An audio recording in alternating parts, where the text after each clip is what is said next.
Tere tulemast kuulama Ingede podcasti 10. osa. Taas kord Gerd-Kristjan teie ees ja kaassaatejuht Evelin, oleme rõõmsad. Ja. Ja miks me täna oleme siia tulnud? Oleme tulnud siia selleks, et rääkida täna läbipõlemisest ja sellest räägitakse üsna negatiivses vormis ja teinekord ka endale elule tagasi vaadates. Kui on kogetud seda, siis see on olnud pigem siukse negatiivse maiguga.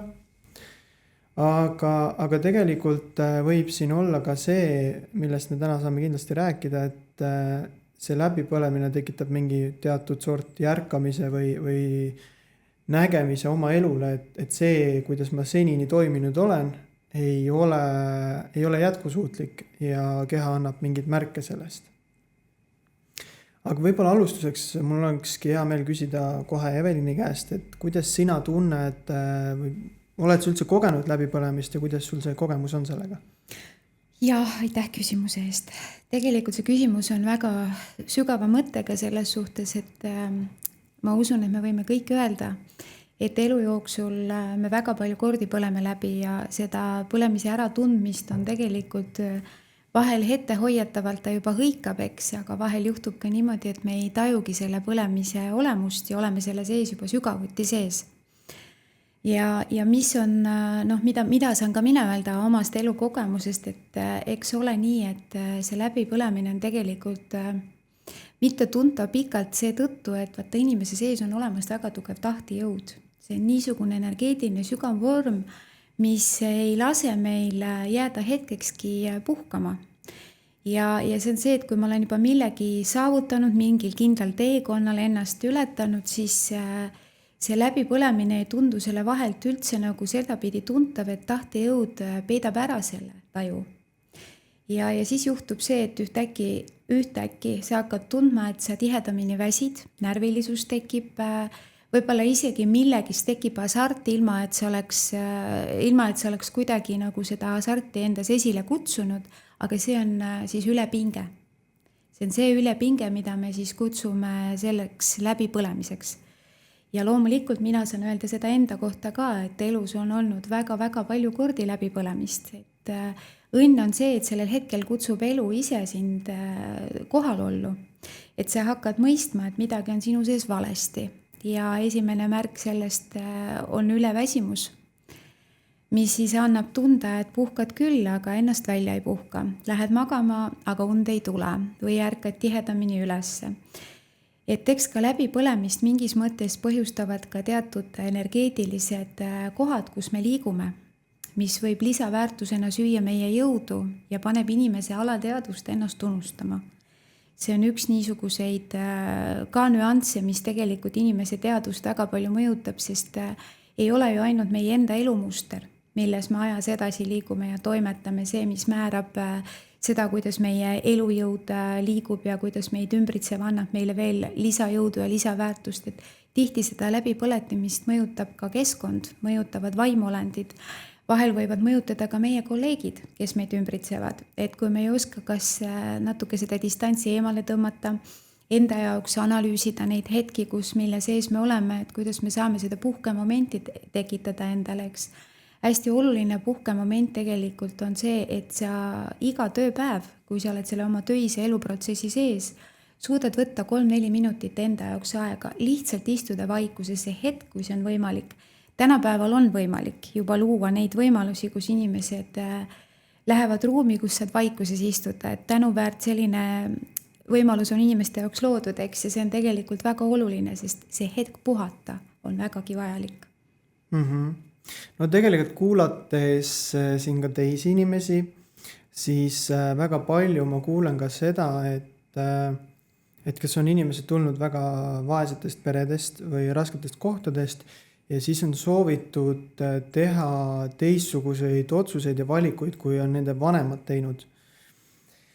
Ja mis see nagu tähendab, ongi nagu see, et teenida rohkem raha, et minu lastel ja minul ei peaks olema sellist tulevikku.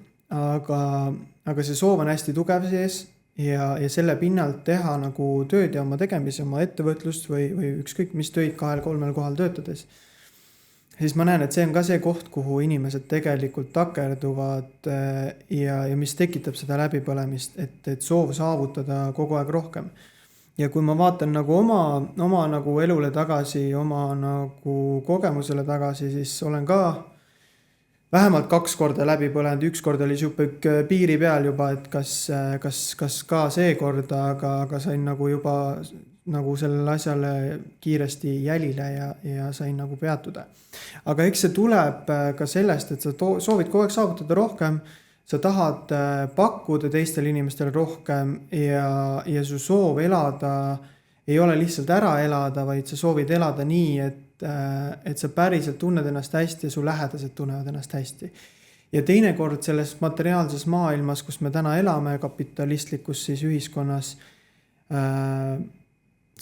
ma ütleks, et see algus, ülesehitamine, materiaalsuse ülesehitamine võtabki palju energiat, võtabki palju aega, võtab palju pühendumist ja teinekord see läbipõlemine võib tulla.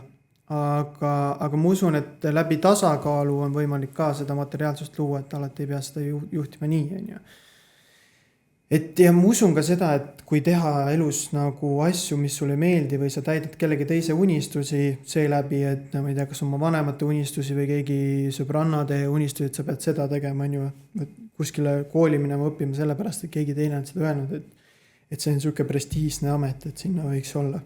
Et ma arvan, et see on nagu ka see koht, kus see läbipõlemine tekib, kui sa ei tee neid asju, mis sul päriselt hinge toidavad. Ja kindlasti jah, üks asi on töö mõttes, aga teine asi on ka need asjad, mis on nagu trennid, igasugused erinevad hobid, et tuleb teha neid, mis sul süda päriselt soovib ja tahab. Ma olen sinuga täielikult nõus. Ja tegelikult just ma võtaks ka sellest viimasest otsast kinni, mis sa praegu ütlesid, et treeningud, eks. Ühtpidi treeningud, nad maandavad meid ja annavad sellist tasakaalus olemist nii füüsilisele kehale kui ka mentaalsele kehale, eks. Aga teine asi on see, et teinekord võivad olla ka treeningud füüsilisele ja vaimsele vormile vastupidi ka seisakut tekitavad, ka läbipõlemist tekitavad, sest kui inimeses on liiga palju agressiooni, allasurutuid tundeid, mida ta on läbinud, eks mingid elulised protsessid ja ta läheb treeningule, siis vastupidi võib tekkida kehas jälle teistpidi niisugune seisatav hetk või moment, mis tekitab ka läbipõlemise, füüsilise keha, füüsilise ja vaimse läbipõlemise koos. Et eks igal protsessil meie maises elus, meie teekonnal, mis me siin maa peal läbime, on läbipõlemistahke mitmeid. Mõni inimene põeb läbi nii nagu haigusi, vahel öeldakse, et jala pealt põdeseks. Täpselt sama võib olla ka tegelikult läbipõlemine just nimelt niisugune vaimne ja füüsiline hetkega jala pealt. Aga see on selles mõttes hästi ohtlik läbipõlemine, et inimene nagu ühe emotsiooniga katab teise emotsiooni ja mingil hetkel tekib siis selline situatsioon meie füüsilisse kehasse, kus keha leiab endale väga keerulise haiguse vormi. Ja see on see, millest võib-olla väga paljust ei räägita, aga peaks rääkima, et läbipõlemine vajab kõige suuremat abi ja tähelepanu, sest temast saavad alguse kõik erinevad eluprobleemid. Rääkides alkoholist, narkootikumidest, elumõtte kaotamisest, et see kõik on alguslugu saab alguse läbipõlemisest. Et läbipõlemine ei ole mitte ainult meie, ütleme siis täiskasvanud inimeste teema, vaid läbipõlemine on ka väikestel lastel. See on see, et kui nende hingemaailm ei saa maast madalast sellist hoitud pehmust, kui iga asja eest neid hirmutatakse, tuleb karta, tuleb olla valvas, ei tohi olla laps, ei saa kisada, ei saa oma emotsioone ja rõõmu välja näidata, siis lapsel tekib niisugune hingeline hinge kokkusurumine, füüsiline ja vaimne kokkusurumine. Sealt tekib läbipõlemine. See tähendab, et nüüd, kui ta järgmine kord satub mingisse situatsiooni, kus ta peaks ennast väljendama, talle öeldakse ei, vaikust, nii ei tee, istu, kuula. Et kõik sellised asjad, väiksed asjad tegelikult mõjutavad meist maast madalast läbipõlemise energeetilist mustrit. Ja siis, kui sa jõuad vaata ühte ikka, kus sa oled juba täiskasvanud, siis hakkab see teistpidi meie vorme mõjutama. Aga selleks on vaja leida tehnikad ja seda on vaja eos tühistada, kui see protsess hakkab ennast looma. Juba eos on neid märke vaja märgata. Ja nagu võib-olla mõni saate vaataja, kes seda praegu vaatab, ei ole kogenud või on kogenud, aga ei mõista, kas see oli läbipõlemine või mitte, siis mõned ehtsad näiteid elust enesest oma tutvusringkonnast. Inimene, kes on müügiinimene, teeb tohutult tööd igapäevaselt, ka nädalavahetuseti.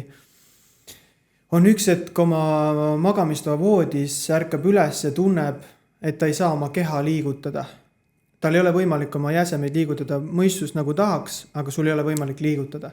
Et see on kindlasti üks märk, et midagi on väga valesti, aga see on juba võib-olla hilisem märk. Teine asi, mida ma just hiljuti kuulsin ühelt tuttavalt, on see, et inimese kõri on kinni, et ta ei saa enam hingata. Aga ta on ka hästi selline hästi tööle suunatud ja soov saavutada. Aga vaata, see soov saavutada tuleb ka vahel sellest, et meil on lapsed ja me tahame neile pakkuda paremat elu, kui meil võib-olla oli. Et neid asju, miks me neid asju teeme, on palju. Ja võib-olla veel mingi näidet tuua siia juurde. Ma arvan, selle läbipõlemise lõpufaasis sa kindlasti tunned ka seda, et sul on täiesti nagu, sa ei taha enam mitte midagi teha või nagu ühtpidi see läbipõlemine, depressioon, ma hea meelega arutaks seda mingi psühholoogi või terapeudiga, meie räägime siit praegu omast kogemusest, aga seal on ka nagu väga sarnaseid jooni, mulle tundub nii, et selles mõttes see võib nagu kulmineeruda siis lõpuks depressiooniks, kui see läbipõlemist ikka veel nagu eirad. Mul on selline tunne vähemalt. Tegelikult tekib ka selle tagajärjel väga tugev apaatia, täiesti tühi tunne kõige suhtes, mis on siiski juba kõige niisugune, võib-olla et öelda, sügavam augus olemine, täielikult sügavalt augus olemine. Et eks neid asju märgata saavad pigem meie lähedased meie ümber, kindlasti ka kolleegid, kindlasti koolis laste puhul ka õpetajad. Ja tegelikult on see teema, mis vajab spetsialiseerunud inimesi, et märgata läbipõlemise tegelikku olemust. Et nii nagu ma just rääkisin, et läbipõlemises saavad alguse lapseeast peale need mustrid, kuidas see kõik käib, eks. Ja kuni täiskasvanud, kuni kõrge vanuseni välja. Ega siis see, kui inimene enam otseselt ei käi tööl, aga ta on juba niisuguses kuldses eas, et ta kodus ei toimeta ja ei ole ja oma lähedaste pärast ei muretse, et kõik läbipõlemine on ju energeetiline energia, mida me läbi mure, läbi raskuse, läbi suure koorma endasse võtame ja see on nagu elektrienergia, mis tekitab lühise, kui kuskil on ülepinge. See on sama, saame selle sõnastada meie oma eluenergiasse. Elus energeetiliselt pooled inimesed on samamoodi. Kui tema sisse tekib liiga palju koormust, liiga palju ülepinget ja selle ülepingel ei ole niisugust hingelist ja füüsilist maandust, mis tasakaalu annab, siis inimene läheb katki. On ta siis haiguste näol vaikselt, varjatult, kuni ühel hetkel ilmub haigus diagnoosina või on ta vaimse niisuguse kriisina, kus inimene siis alkoholist ja narkootikumidest otsib endale seda tasakaalu, rahustust ja võib-olla et ka teatud mõttes powerit. Aga kui me räägime näiteks sellest, et just, et kas me saame nagu, miks me alles siis muudame midagi, kui kõik juba on kokku nagu varisenud, on ju? Et tegelikult neid ju kindlasti neid märke on veel, mis näitavad, et meil on vaja nagu korraks peatuda, korraks otsa vaadata, aga mulle tundub, et seal on lihtsalt see ka, et sul on soov mingite asjade järele ja siis sa pingutad.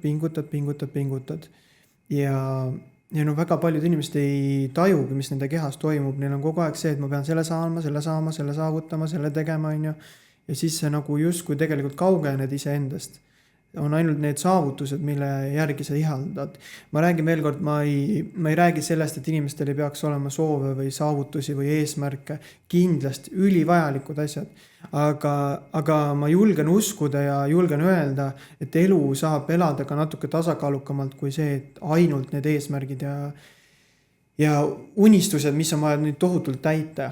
Et tuleb tegutseda, iga päev tuleb tegutseda nende asjade nimel, aga mitte ka ennast lõhki tõmmata, et seda inimvare ei ole vaja mitte kellegile. Ja vaata tegelikult panebki see mõtlema, et kui inimene saab inimvareks, siis on tegelikult nagu hilja, sellepärast ühtpidi hilja, et siis me oleme kaotanud selle terve inimese ja siis me istume katkise inimesega tema elu lõhkises olukorras ja siis selle lõhkise olukorra lahendamine, see on tegelikult kõik tohutu aeg, aga mis see inimkonnale õpetab, mis see meile inimestele õpetab, miks see läbipõlemine on, me ei väärtusta oma aega. Me ei väärtusta seda, et me oleme tegelikult tulnud siia oma elu nautima. Ja see nautimine ja väärtustamine käibki tegelikult läbi selle kõige, mis sind ümbritseb, see, et sul on perekond, see, et sul on antud armsad inimesed, kolleegid ümber, sul on traditsioonid, mis sa teed, jõulud, sünnipäevad, ütleme mingisugused reisid, millest sa kogud endale emotsioone ja jõuduvate inimese jaoks kaob see kõik tähtsuselt kaugeks. Seda pigem tänapäeva niisuguses mõistes pildistatakse ja luuakse sotsiaalmeediasse, et näidata, kus me oleme ja mis me teeme, ühtpidi väga vahva. Aga teistpidi, kui su hing ei saa puhata, kui sinu meel ei saa rahuneda, kui sa ei saa seda teha ja väärtustada enda jaoks, et ma olen tänulik, et mul see on. Ja kõik see, mis mind ümbritseb ja minu võimalused, et ma pühendan nüüd selle vaeva, mis ma olen pannud füüsiliselt töösse, ma pühendan selle endale, kui ma seda aega maha ei võta, siis see varjatud maskis olemine ja puhkamine ei ole mahalaadimine. See ei ole enda päästmine või aitamine, enda toetamine, see on pigem nagu niisugune varjatud appikarja, mis siis ühel hetkel varem või hiljem vajab siiski jõudmaks sinna punkti, kus saab alguse märk läbipõlemisest, et käisid küll, puhkasid ja olid, aga millegi pärast tuled reisilt tagasi ja puhkus sind ja sinu meeli rahustanud ei ole ja tasakaalu pakkunud pole. No kindlasti, mis mul endale meenub nagu 1,5 aastat tagasi, ma võtsin endale ühe majakese, et rahulikult puhata ja mõtted eemale saada, aga mida ma seal tegin, oli tegelikult tööd. Tööd arvuti taga, vastates meilidele, mõeldes uutele asjadele ja kõigele tööga seonduvale. Täna nüüd, kui tulla tänasesse päeva, siis kui ma ikkagi puhkama lähen, siis ma lähen puhkama, et sinna ma tööd kaasa ei võta. Aga ka rannas olles suvel on väga tihti tuntud seda, et kogu aeg on töömõtted peas või kuidas mingit olukorda lahendada. Et ma arvan, et võiks olla ikkagi nii, et rannas sa puhkad või üleüldse, kui sa oled puhkuselt, siis sa puhkad, mitte ei mõtle töömõtteid, aga see on üks väljakutse koht. Ja kindlasti ühiskonna osas mulle tundub, et kõik inimesed, mitte kõik, aga väga paljud inimesed tahavad olla tublid ja võib-olla küsikski, et kus kohas see tuleneb, et me tahame nüüd kõik kogu aeg nii tublid olla. Vaata, inimene sünnib ikkagi siia maailma oma kindla eesmärgiga. Meile lapsest peale sisendatakse seda programmi, kuhu me peame jõudma. Ja mida me peame saavutama, aga lapsest peale keegi ei küsi meie käest, kui me oleme väiksed lapsed, mis on sinu väike unistus, millega sa koos suureks kasvad. Et tänapäeva vanemad alles, kes siis ütleme, et mina saan öelda oma lapsed, eks, ja nende lapsed, et ma oma lastelastelt saan võib-olla näha täna seda, et nende ema ja isa seal oskab küsida ja oskab suunata tema soovi ja tema tahet, mida siis väike laps on ju oma unistustes näeb, aga kui sind programmeeritakse lapsest peale, et sa pead ja oled, siis selle vägivaldse vaimse niisuguse käsklusega hakkab sinu aju enda eluprogrammi seadma ja nii sätib ta selle alateadliku pinge ka, mis vaikselt siis läbi elu ja aastate muutub läbipõlemiseks. Nii ohtlikuks läbipõlemiseks ka võib-olla aga teinekord selleks, et me rohkem võib-olla ennast ületaks, sest inimesed oma füüsilises energias ja olemuses tegelikult on väga erinevad. Mõni inimene vajab just vastupidi seda särtsu ja tõuget ja vahel ka läbipõlemist uueks stardiks, et tuleb üks uus algus teha, on ju. Teine inimene jällegi läbipõlemisega võib kaotada kõik, mida ta ütleme seal oma 30 aasta jooksul ehitas. Et nii nagu on läbipõlemine oma erinevalt variatsioonidelt, nii on ka inimesed erinevad, kes oma valu ja raskust läbivad ja eks läbipõlemise mõte tegelikult elu poolt, mida ta tähendab kindlasti on see, et küsime endalt, kuhu meil on kiire. mis on see, mida me peame nüüd siis tegema, kas tõestama teistele, kui edukad ja ägedad me oleme, kui uhked on meie kodud ja autod ja kui hästi me kõik elame või me peame olema õnnelikud. Mitte me peame käskivalt, vaid see on algselt antud mainemissioon meile, et me hoiame, me ehitame, me loome, me anname, me armastame ja läbi selle kulgemise saame me luua seda, mis elu annab pingevaba elu. Me saame lubada seda, et meie elu voolab, aga mitte ei ole täis käänakuid ja raskusi, sest inimene ikkagi tegelikult teadlikult need käänakud valib ise, mida ta teeb. Kuhu me paneme piirangud ja kus tekivad ülepinged ja kus tekivad kuristikud ja ikkagi teatud mõttes on need meie valikud. Ja nii nagu ma tahaks ikkagi veel siia seda märki ka anda, et väga palju meid mõjutab meie alateadust ja negatiivseid asju ka ümbritsev keskkond. See on ka kohad, kus me elame, mis meid võivad mõjutada, kus inimene, kes on ülipositiivne, satub elama kohta, kus tal tekib depressiivsus ja pidevalt ta tunneb ennast, et ta kogu aeg on pinges, kuni see depressiivsus viib tugeva läbipõlemiseni, eks. Tegelikult võib öelda, et depressiivsus ongi juba läbipõlemise viimane aste, eks. Aga eks see ka sõltub väga paljudest asjadest. Kõik on omavahel elus looduses seoses. Loodus soovib pigem seda, et inimene õpiks tunnetega oma elu elama ja hetki, milles me elame ja oleme, armastama ja nautima, väärtustama, sest aeg on kõige suurem väärtus, mida mitte ühegi rahaga me siin ilmas osta ei saa.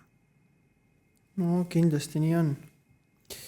Aga kui me mõtleme ka selle peale, et nagu ma ka ütlesin, minu jaoks on eesmärgid samamoodi olulised, aga kui me mõtleme ka selle peale, et millal nagu see eesmärk muutub nagu ennast hävitavaks, et ma arvan, et need on need samad märgid juba, ma arvan, et tegelikult vaadata ka selliseid asju, nii nagu ka sa mainisid juba, et siuke hästi kiiresti tuleb väsimus või mingid väikesed asjad tahavad nagu nii palju energiat, sa tunned, et see võtab sult nii palju energiat.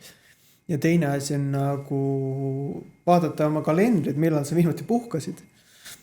Kolmas asi on kindlasti mingid tihedad peavalud näiteks, et su keha nagu hakkab mingitel hetkedel märku andma, et tegelikult on vaja ikkagi keha kuulatana. Peavalud ja teine asi on see kõrivõt, millest sina enne rääkisid, Kristjan. Et kui sa tunned, et kogu aeg on valus neelatada ja kuidagi nagu miski segab, lämmatab, et need on ka energeetilised märgid. Keha ei jõua enam nagu, ta ei taha, et sa teda enam surud. Ta tahab vabadust, ta tahab saada rahust, stabiliseerumisteks. Ja teinekord on ka see, et kõik, mis siin on jäänud ütlemata kõris, sõnadega, mõtete ja tunnetega välja ütlemata, see kõik koguneb, ka see on plahvatuslik energia, ka see on küte läbi põlemisele. Ja kindlasti, aga ma mõtlen just seda, et kui me mõtleme, et kas see läbipõlemine on pigem nagu füüsiline või pigem emotsionaalne seisund. Mõlemad pidi on ta. Ta on nagu mõlemad pidi, sest me ju tunneme enda sees ka ennast tohutult halvasti selle pärast, eks. Et ta ei ole ainult füüsiline, et sul nagu just kui kuskil midagi valutab, ka kindlasti emotsionaalne, see on ikkagi kompott ja. Aga huvitav on ka see, et mul oli kunagi selline töökaaslane kolleeg ja tema ütles alati, et ta peab teenima välja endale lõunasöögi, et ta peab ise välja teenima selle enne, kui ta ei ole piisava arvu kõnesid ära teinud, ta ei ole oma toitu väärt. Siis ma mõtlesin hästi palju selle, et kas see on nagu liiga radikaalne, et toitu seal kindlasti härrasmees väärt, aga ta oli ka hästi selline saavutaja ja soov nagu edasi pürgida. Täna väga edukas inimene materiaalselt, alati ei tea, mis toimub inimese kodus, aga materiaalselt just kui tal läheb hästi. Nii, aga see inimene, kellest sa räägid, et nüüd ongi küsimus, et kui me kordame seda lauset, mida sa ütlesid, et ta peab oma toidu välja teenima, siis vaata, kuidas lapsest peale on tema mõte orjastatud ja juba pandud see läbipõletamise programm tööle, mis tähendab seda, et kui ma ei saavuta, ükskõik kui raske mul ka ei ole, ma ei võta endale vaba päeva, ma ei võta endale vaba hetke, ma pean saavutama, sest muidu ma ei tohi süüa. Muidu ma ei saa seda sööki endale lubada või ei saa neid riideid lubada või ei saa reisi lubada. aga tegelikult on see vale, see ongi nüüd see läbipõlemise programm, mida antakse meile lapsest peale. Ja isegi kui sel inimesel täna on kõik olemas, ei tähenda seda, et see täna kõik, mis on materiaalne, mis tal on olemas, et tema elu hingemaailmas, et tema füüsilises kehas kõik korras on. Sest see kõik on ju tegelikult väline fassaad, millega annab tänapäeval väga hästi manipuleerida. Ja ometi lõpetavad kõik need edukad inimesed, väga paljud, kurvalt selles mõttes, et kes alkoholipudelisse vaadates, kes abielu kaotades, kes tervist kaotades erineval viisil. Ja kõik need on läbipõlemise väga sügavad augud. Aga alati ei tule ka see läbipõlemine sellisest kõvast töörügamisest. Vahel on ka see, et sa oled äkki jõudnud mingile karjääriredelil sellisele punktile, kus sa tunned juba, et on mingi juhtiv koht ja sa peadki ennast juhiks ja siis tuleb üks päev ülemus sinu juurde ja ütleb, et kallis Mart, me ei hoia sind enam kinni, sa oled vaba, sa võid minna ja teha mida iganes. Ja siis on see koht, kus tegelikult paljudel inimestel maailm kokku variseb, sest tema identiteet on see juht, kes ta on alati olnud. Täna enam seda ei ole ja nüüd on nagu kus või mis või kes ma siis nüüd olen. On ju. Ja siis sellest kohast võib tekkida ka läbipõlemine. Jaa, tegelikult vaata see ongi see, et inimene on selleks, et ma teen ja olen endast vaimselt ja füüsiliselt andnud kõik ja nüüd ühtäkki tal enam seal üleval edasiminekuks võimalust ei ole. Ta on selle taseme enda jaoks ära saavutanud, kõik ära teinud ja siis ühtäkki tuleb keegi, kes ütleb, et nüüd on kõik, on ju. Aga mis see selle inimesele õpetab? Selle inimesel oleks kindlasti edasiminekut veel ja veel, ega ka töises mõttes on meil arengut aegade lõpuni välja. Me ise seame need piirid. Aga elu tahtis selle inimesele öelda, et nüüd sa panid ja panustasid kõik maksimum oma edukuse alla ära, aga sa jätsid kogu selle elutee perioodi, kui sa ehitasid edukust üles, jätsid iseennast ja oma hinge toitmata. Ja nüüd sa ei oskagi seda situatsiooni võtta kui märki, et okei, ma pean tegema kannapöörde. Sa ei oskagi seda võtta, sa võtad seda kui katastroofi. Sa kukud kokku, hakkad ennast hävitama, alkoholi tarbima, viid ennast sellesse seisu, et ma pole mitte midagi väärt. Et see on see probleem, mis tekib inimestel, kes satuvad sellistesse situatsioonidesse, nagu sa just mainisid. Ja miks nad sinna just satuvad? Läbipõlemine kindlasti õpetab alandlikkust ja me soovime, et pigem sellised asjad meiega rohkem ei korduks, sest need on üsna annan hinnangu, aga minu jaoks on olnud need ebameeldivad emotsioonid ja pigem sellised raputavad, et ärkaks üles inimene ja muudaks midagi. Aga kuidas me saame nagu sellest läbipõlemisest taastuda niimoodi, et see muster enam ei korduks, sest väga tihti need samad asjad korduvad, kas meie eludes suhete koha pealt kaaslased korduvad või mingid sarnased töösituatsioonid korduvad mingite inimestega. Et kuidas me seda mustrit saaksime lahendada niimoodi, et see enam ei korduks selliselt. Minu üks mõte on see, et esialgu sa pead teadvustama seda, et see, mis on sind sinnani viinud, see on vale ja ma pean nüüd hakkama midagi tegema teisiti. Et kui seda teadvustamist ei tule, siis okei, sa ravid selle kuidagi ära, aga sa jõuad sinna punkti samamoodi jälle tagasi. Ma olen sinuga nõus. Ja teine punkt on see, et mis mind tõi sellisesse kohta, et ma põlesin läbi. Ja miks see mind sinna viis? Et see miks on võib-olla isegi olulisem, et aru saada, et kus see tuleb, et miks ma pean nii tohutult ennast nagu läbi pressima kõikidest olukordadest, et ma pean veel natukene pingutama, et ma teen veel selle ära või ära saavutan ja siis läheb kord, aga ei lähe, siis on veel mingi uus asi, mida sa tahad saavutada. Et aga on sul endal veel mingid mõtteid, mis võiks siia lisada? No ma mõtlen, vaata, inimesed peavad õppima siin maa peal märkide lugemist. Et kui sa ikkagi tunned elus, et mingil hetkel, kus sa oled päris palju ära teinud, aga sa saad aru, et sees on tühjus. Et nagu kuidagi tööle minek on küll eesmärk ja saavutused on seal väga ilusad ja toimekad, aga hinges enam ei toida. Siis peaks küsima endalt, et mis seal hingemaailmas sees toimub. kas see on etapp elus, kus tuleb teha kannapööre, et see ei kulgeks sügavaks läbipõlemiseks. Ja läbipõlemine tegelikult endast ausalt öeldes annab märke. Lihtsalt inimesed hästi erinevalt võib-olla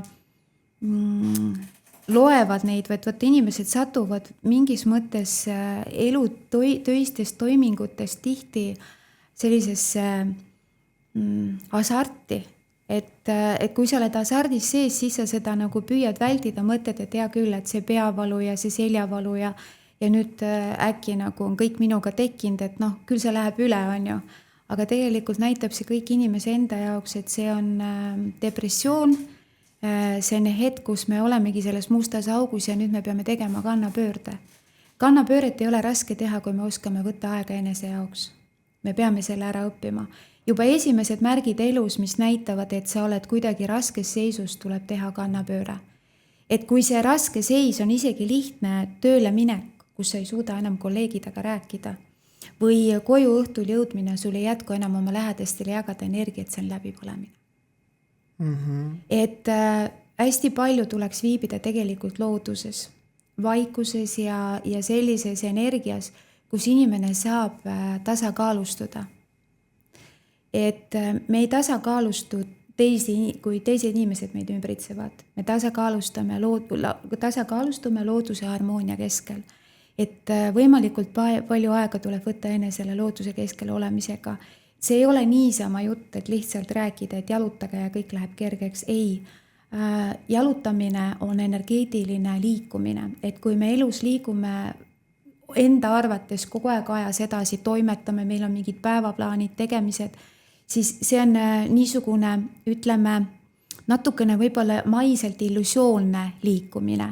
Füüsiline liikumine käib meie kehal ja meie vaimsusel, kui meie liigume ise, kui me kõnnime. Siis me saame tasakaalustada meie mõtted, ühed mõtted viib teiseni, ta tasakaalustab, sul on aeg rahuneda. See kõik ümbritseb annab meile siis tasakaalu, kui me oleme looduse keskel. Tänapäeval kõik inimesed suuresti tahavad liikuda, käia rabas, matkadel, mis on tegelikult tänuväärt, sest see on tohutu energeetiline pingemaandaja. See on üks asi, kui inimene on läbipõlemise niisugustes hetkedes sees, looduse keskel viibimine on parim teraapia.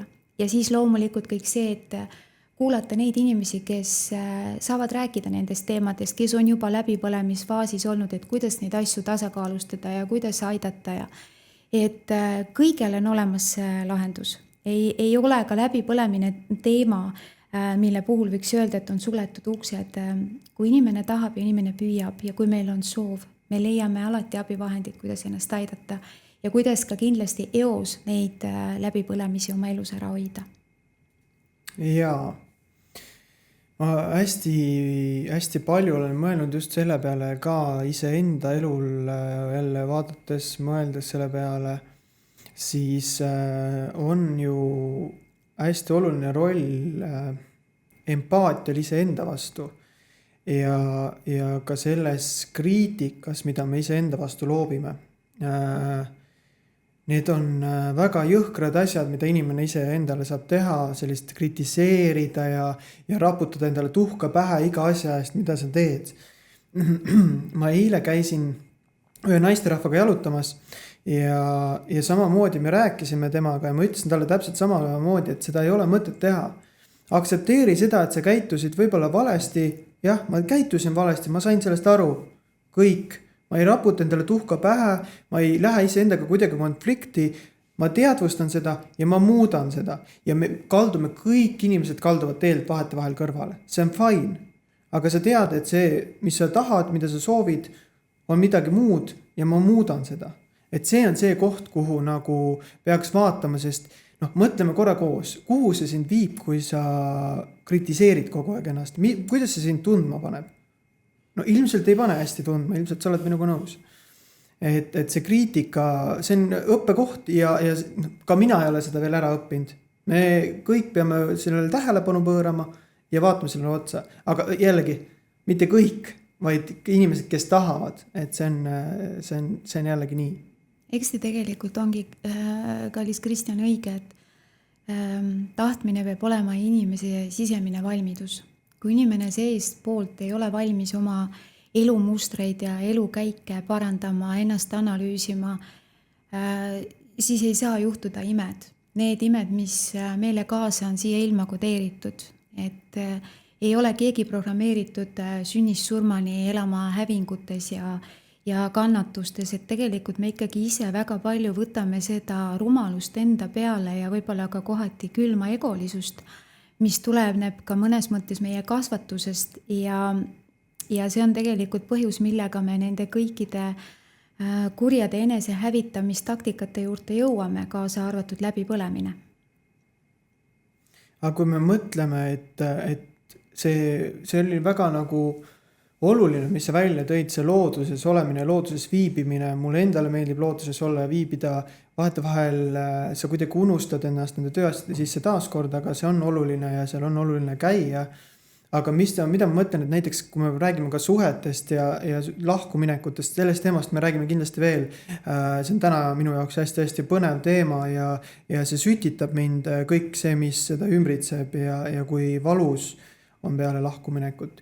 Aga sellest mõni teine kord. Aga mis ma tahtsin öelda on see, et see aja võtmine iseendale ja aja maha võtmine, et sa ei ole kogu aeg nagu rakes, vaid sa võtadki aega iseenda jaoks looduses olla ja võib-olla isegi sellest keskkonnast välja tulla, reisida kuskile ära, korraks nagu teha, ma isegi üliäge oleks teha isegi mingi selline programm, kus inimene saabki taastada enda elurõõmu ja elujõudu. Et võib-olla tulevikus täna veel seda kirjas ei ole, aga see on nagu ka ägedad asjad tegelikult. Kusjuures see on väga hea mõte, ma olen selle peale väga palju mõelnud.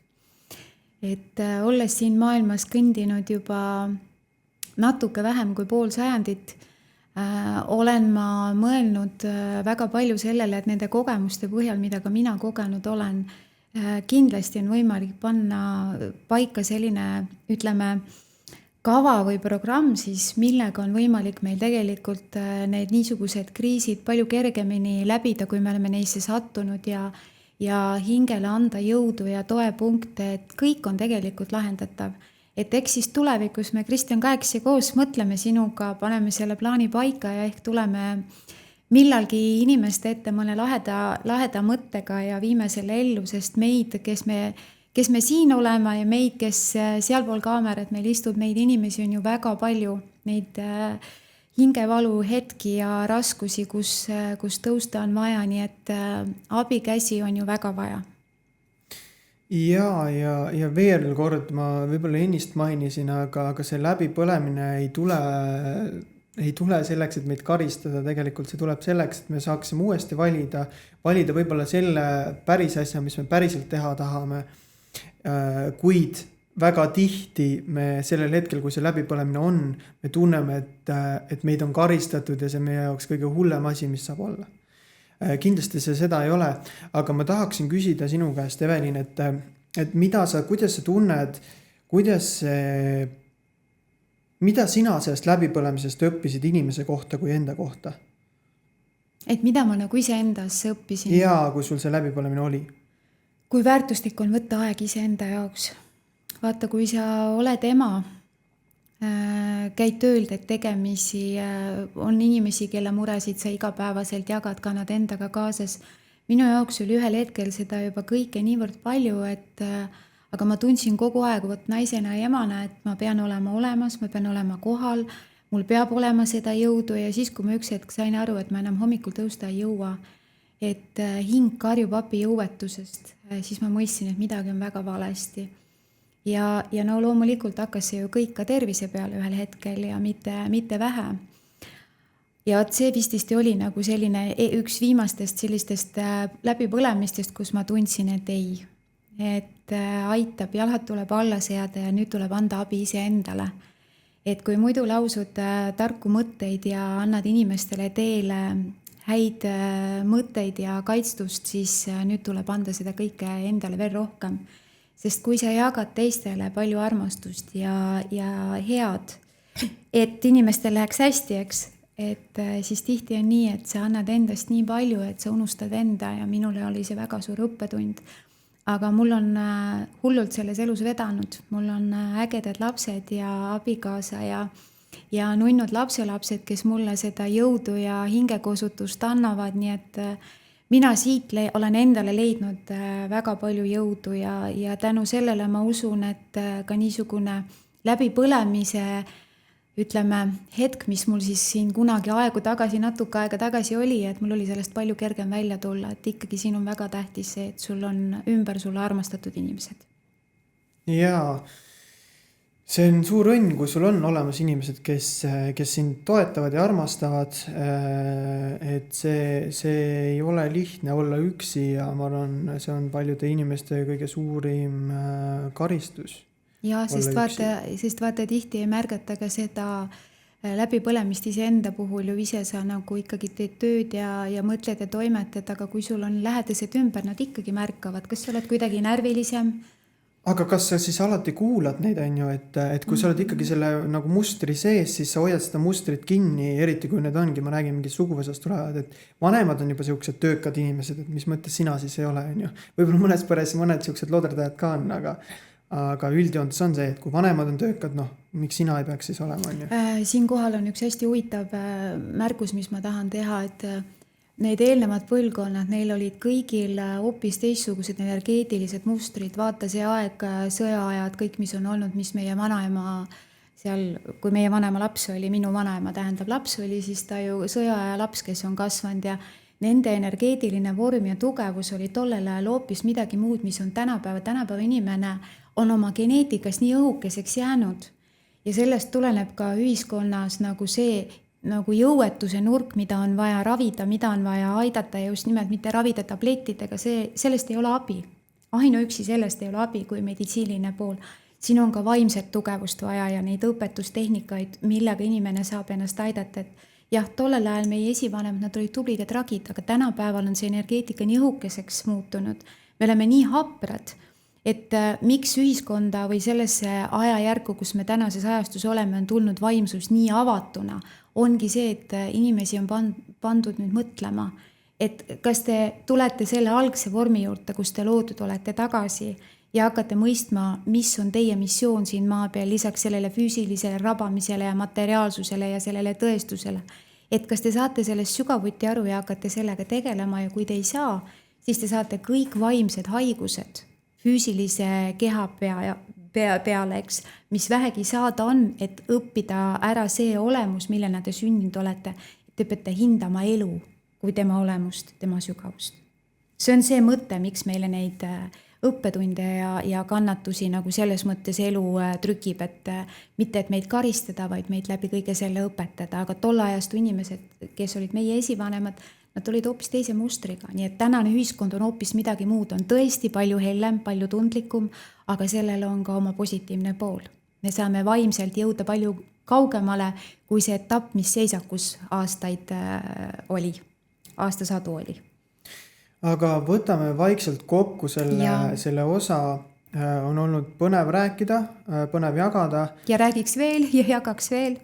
Aga aeg on piiratud ja mis ma tahtsin nagu öelda, me saime ju rääkida täna märkidest, mis tekivad läbipõlemisel, nendest tunnustest, kuidas me kogeme seda läbipõlemist, mingid viise, kuidas siis sellest läbipõlemisest taastuda, eks, ja palju veel muud. Aga mida ma veel enne lõpetuseks tahaks öelda on see, et kindlasti me oleme ülitänulikud selle eest, et te olete meid vaadanud, subscribe inud, kui te uusi ägedaid podcasti osasid ei taha maha magada, siis on väga teretulnud, et te seda veel teete, kes veel ei ole. Ja me kindlasti tahaksime tänada veel kord kõiki vaatajaid. Ja kallid, samad sõnad siit poolt, et tohutu tänu on, et meid vaadatakse ja meil elatakse kaasa ja meie mõtted ja nägemused ja kogemused pakuvad teile uudisimu ja soovi kuulata ja jätkuvalt, et suur aitäh teile, aitäh, et te olete olemas, armastame teid. Veel viimaseks mõtteks on see, et kui teil on keegi väga hea psühholoog või terapeut, keda te teate, kes on teid aidanud, siis me hea meelega teeks temaga ka ühe osa ja räägiks erinevatel teemadel nii suhetel kui ka sellest läbipõlemisest ja depressioonist ja stressist ja sellistest teemadest. et aga mina tänan, suur-suur aitäh teile ja me Mina näeme ka. juba peagi. Näeme, tšau!